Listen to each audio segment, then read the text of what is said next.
you talked about the central concept or the central theme of Body Keeps the Score, Vander Kolk.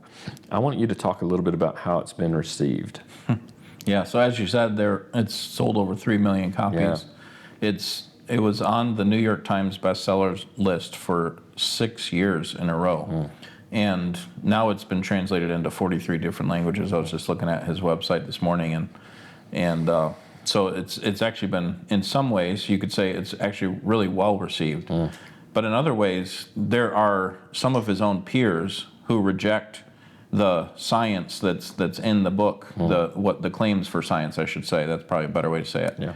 And so there are people who have skin in the game, who like, this is like, you're reflecting on our whole industry or our profession as psychiatrists in trying to shape the way that we think about things. And so we have other researchers and scientists who are looking at this and say this is not legitimate. And so there's been lots of critiques about this book. So in some ways it's well received, and I think unfortunately it's kind of like, it's like you said, it's starting to show up in a lot of different areas, and some people even refer to it unknowingly because it's just kind of woven into our culture in some ways as almost like a legitimate reality. Yeah, that's exactly right. And I think what we see is, for example, like George Bonanno in his book, it's called The End of Trauma, where he's building what he calls the science of resilience. And you're seeing a lot of people want to run that pathway. They believe from a secular disposition that explains trauma a little bit better, but it is not nearly as popular. But it is a different type of theory that challenges the concepts, the fundamental concepts of Vander Kolk. Because again, back to your illustration, the military illustration, what Bonanno would argue is the reason that two different people who experience the same thing, one could respond well, is this concept of resilience that's a part of the fabric of who we are as human beings, versus an individual who doesn't respond resiliently, that there's something within their constitution. So he's arguing that, which challenges Vander Kolk. And then there's another sort of primary opponent that's a different theory, it's what's called a genetic theory. His name is Michael Scaringa, and he wrote a book called The Trouble with Trauma, and he's also written several follow-ups, smaller books on critiquing Vander Kolk's Body Keeps the Score that I think are pointed and helpful, where he raises questions about the research of Vander Kolk that I think are necessary to be spoken, questions the scientific validity and reliability of some of the things that Vander Kolk proposed. He takes every one of the 42 claims of Vander Kolk. There's been a recent article by him out of a peer-reviewed journal from Cambridge as well. And this guy's a professor at Tulane University and a tenured professor. So we're talking about people who have skin in the game, but they're opposing this strongly. But it's been, as you mentioned, well received by so many people, and it's a part of the fabric of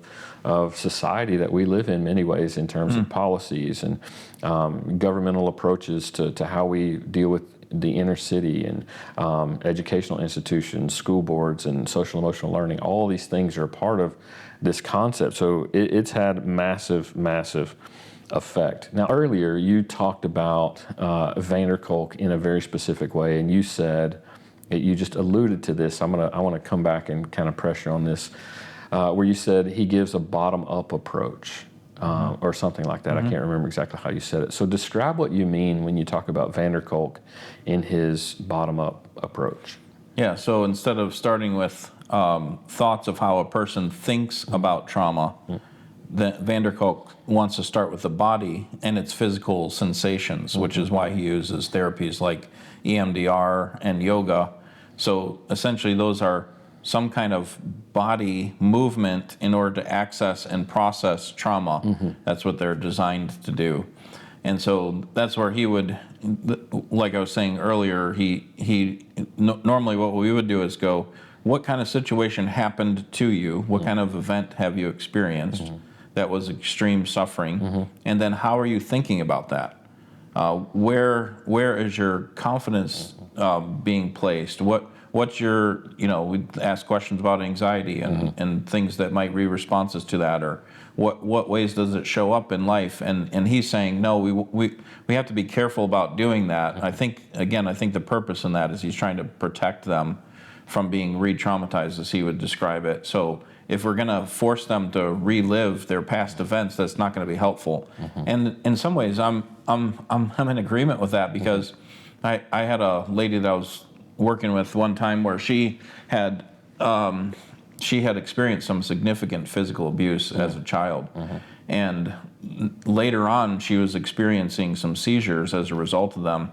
And she was sent to a medical doctor. They couldn't find out any medical reason for the seizure, so they sent her to a psychiatrist.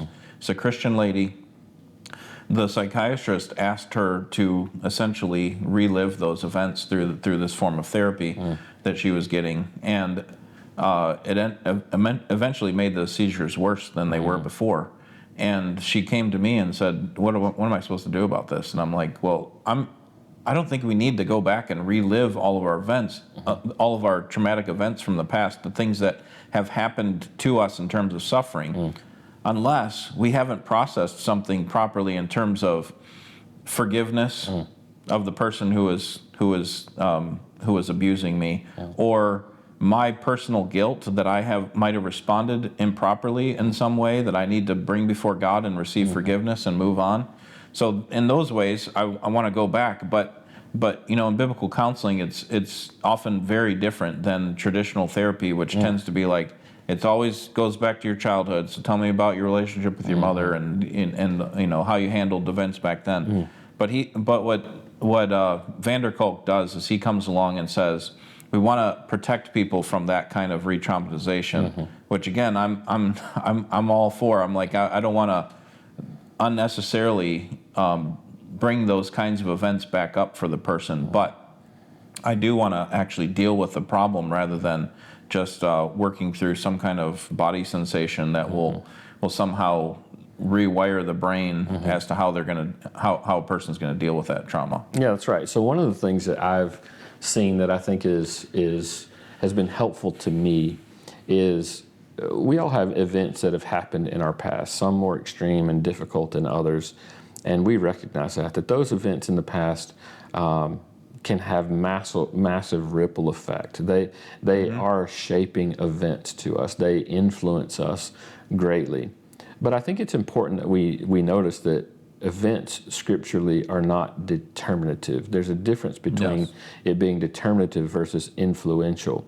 In fact, the way I would say it is the most important thing about our past is not just merely the event in the past, as bad as it can be, and it's important, but how we think about that event in the present.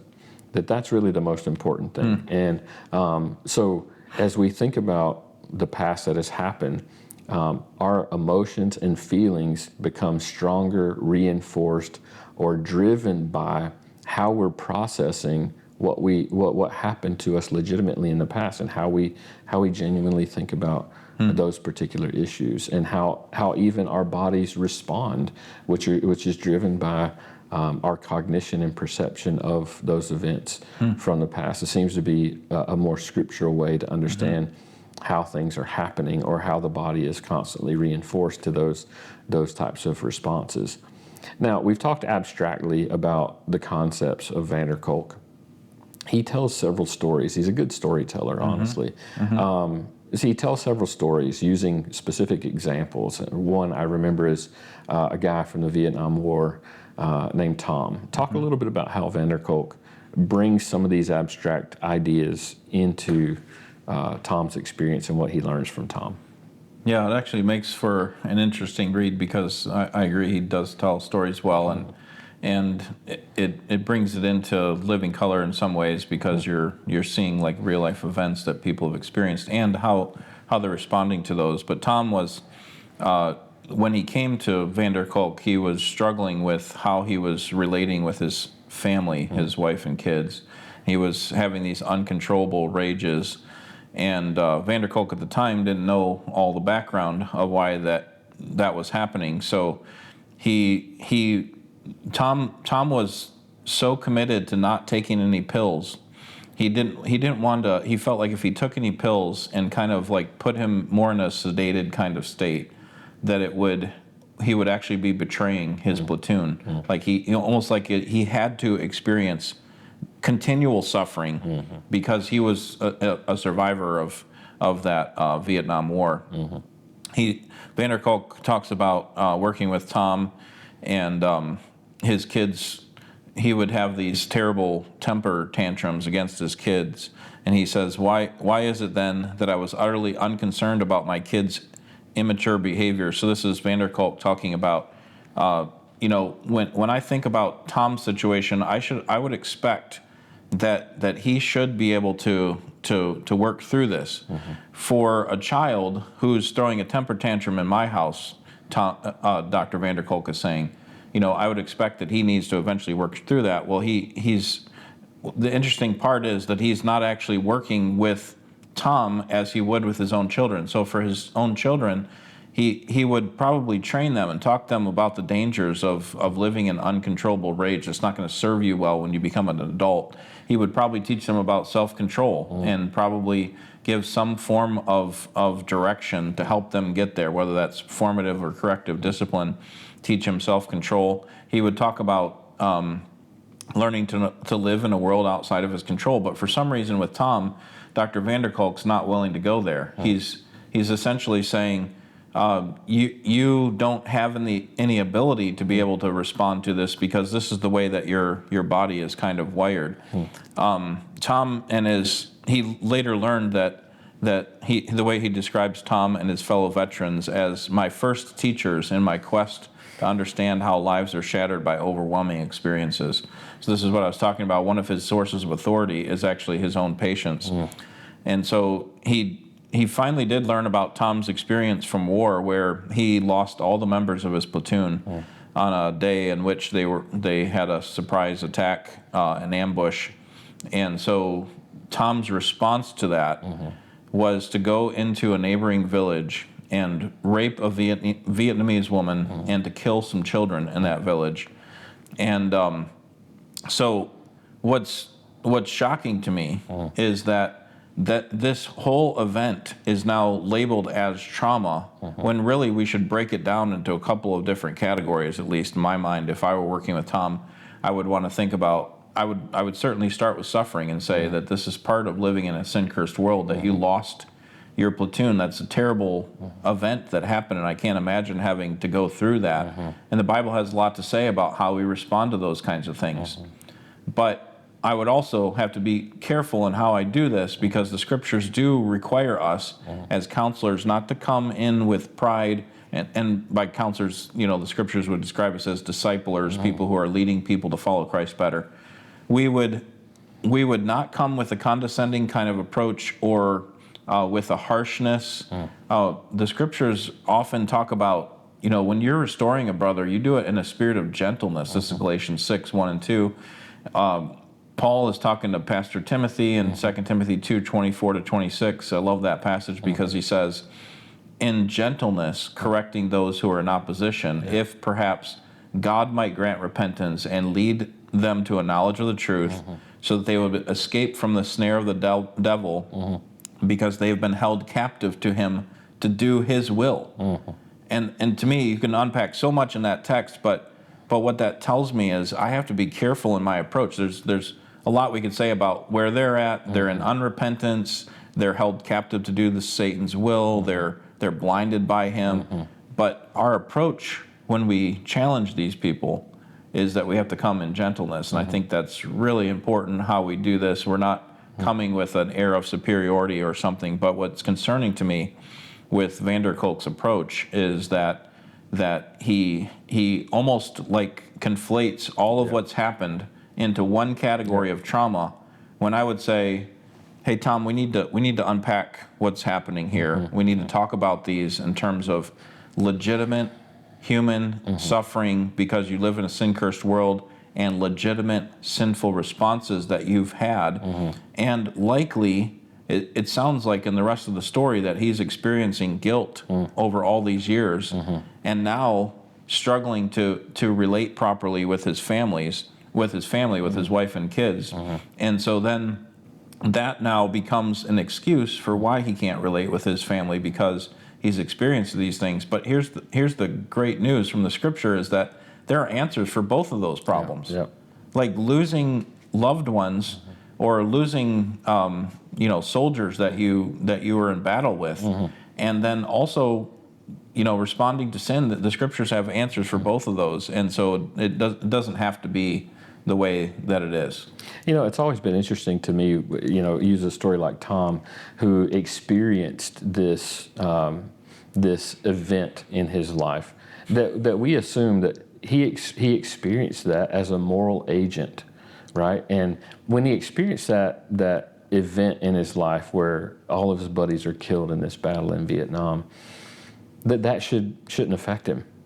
And we would say if he feels affected by that now he has a disorder. And I'm saying, no, when you experience the depth of evil in the world, that's actually normative, that your conscience would be burdened by what you just witnessed, which is like the base of all evil in the killing of some of your buddies.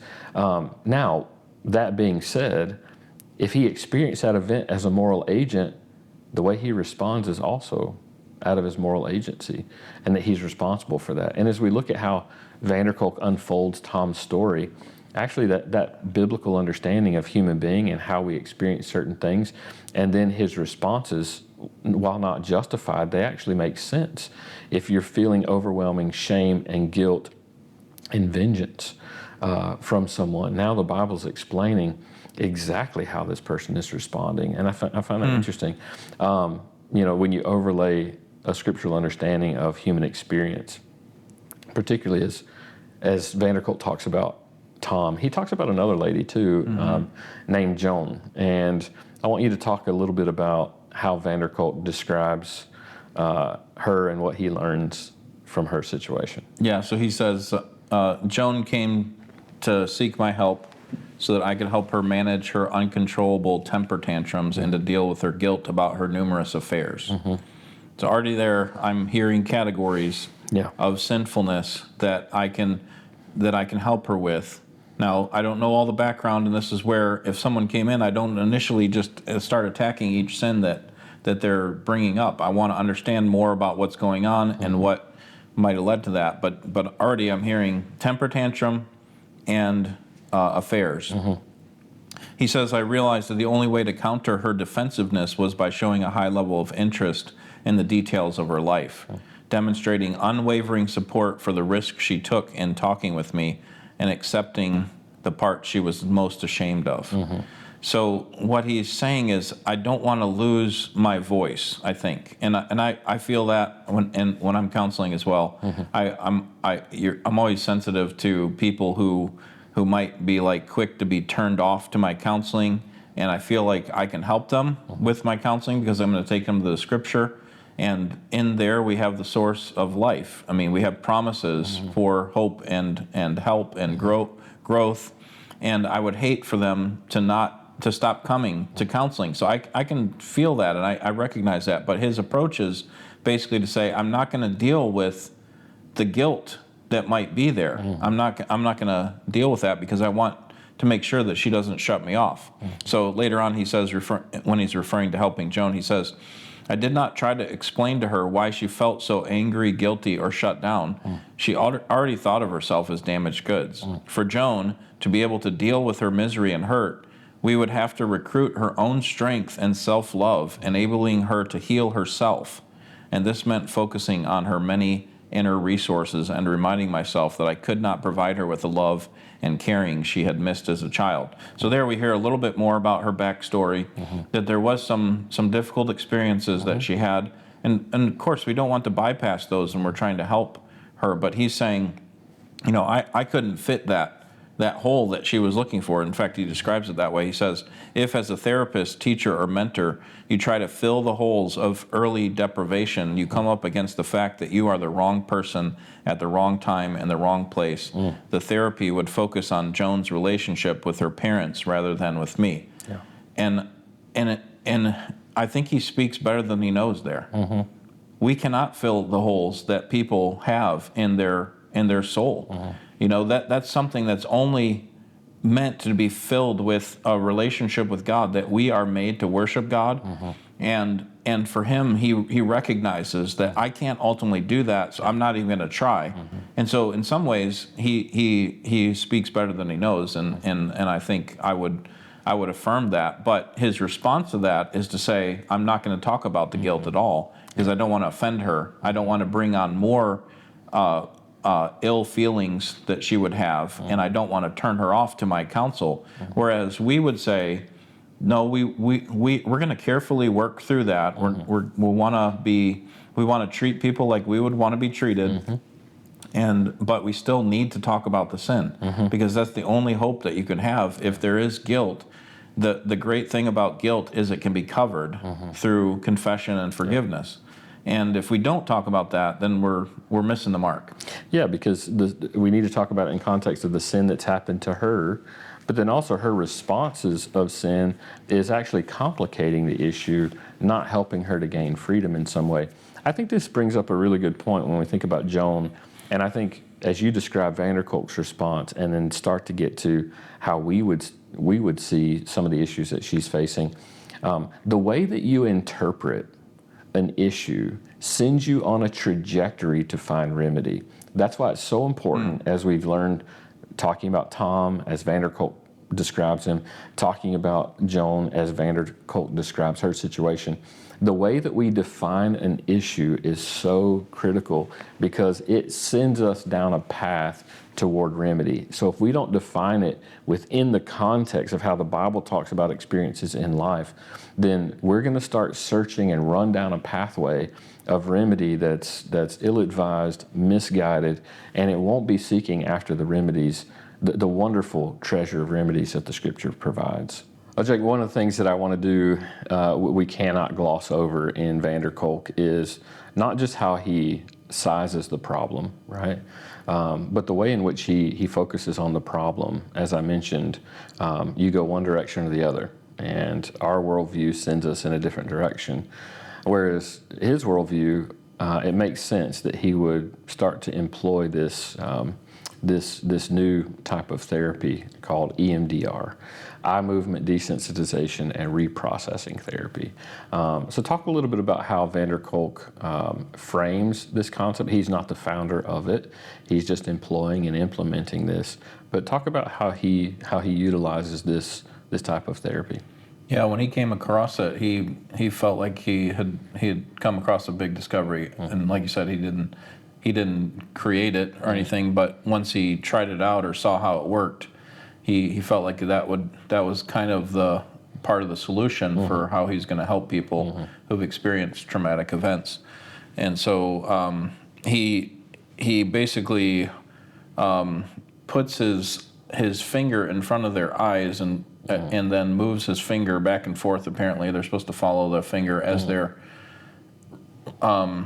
not restating what they've done, what they've experienced. I think, again, there's a concern about trying to make them relive that. But he just asked for different events that have happened in their life. Might go all the way back to childhood. And while he's not hearing what's happening, he's watching the sensations in their body, how they respond, maybe tensing up their muscles or maybe grimacing on their face or whatever. And whenever he notices that there's some kind of tension there, then he just says, notice that, and then moves on. He doesn't tell them to do anything with it. And then the next event comes along, he kind of walks them through, okay, now when you were 12 years old, you told me about this event. I want you to think through that process and how you might have felt when that person, mistreated you or bullied you or whatever. And now and then he kind of walks them through that process. And then if he notices some tension, he says, notice that, and then he moves on to the next one. Yeah. And so I actually haven't done a lot of research outside of reading that book and his explanation of it, so I'm not sure all what is involved in that, but that's my understanding of what he used it for. Yeah, so the theory is the founder is Francine Shapiro, and she goes into this concept of She was walking through a park one day, and she started recognizing that she was thinking about some event that had happened in her past, and that she had sort of zoned out, and her eyes were sort of going along a movement, not fully paralyzed, but she was just sort of less aware of her surroundings, and her eyes were moving in a certain direction. So from that, she started to describe how events and memories are coded in your brain. And so now the idea is, when you can talk about the issue, which is retrieving the memory itself, when you do the eye movement, that you're helping this process as you talk through it to reprocess the memory, so it's not associated then with the feelings or the bodily responses or whatever. And it's developed over time to include now the process of what she calls desensitization, which is a part of the reprocessing perspective that she adds. She adds also what's called bilateral stimulation, which is different tapping on both sides of the body to engage, in her perspective, both sides of the brain. And the way the theory goes is, if something has been coded in memory or processing in a certain way that's contributing to bodily responses, that it helps to recode that or retrace that through the neuronal processing that happens. So it makes sense that if he's saying that this is stored in the body in some way, that he's trying to employ this bodily intervention to undo it. And so that's basically the concept, and it makes sense that he would try and undo what he thinks is causing the particular problem that's been endured by traumatic events that have happened to him in life. It seems like he saw some success, and at least in what he was looking for. He noticed that, for example, Tom, who he used it on, he noticed that after a day he seemed much calmer, and then after 5 days it seemed very calm, in his opinion. So whatever was happening, he felt like it was actually working. He had to figure out how to refine his skills and being able to help people work through that. Sure. And like you say, kind of retrain or rewire your brain so that it processes things properly. Yeah, and that's the theory. And you have a lot of people who would argue. I've had lots of neurologists, reach out. I've done podcasts on the subject, and who have reached out and said, that my criticisms of EMDR are probably not as strong as they should be. And the reason is because neurologically, the things that she claims, Francine Shapiro, the founder, the things that she claims about the brain and how it works are not even things that neurologists would argue are foundational or understood fully, and so on. So lots of people question the claims that she makes relative to the empirical validity of the process of EMDR and how it's employed, and so on and so forth. So there's a lot of controversy surrounding that. We just published Dr. Francine Tan's book on the new eclecticism, and she goes into great detail about the history of where EMDR came from, and then some of the scientific claims that Shapiro makes, and then how those things are not as empirical as what most people might propose. And van der Kolk is certainly one of those that, based on his theory, he has to look toward doing something to the brain to help repair the situation and repair what's happening. So.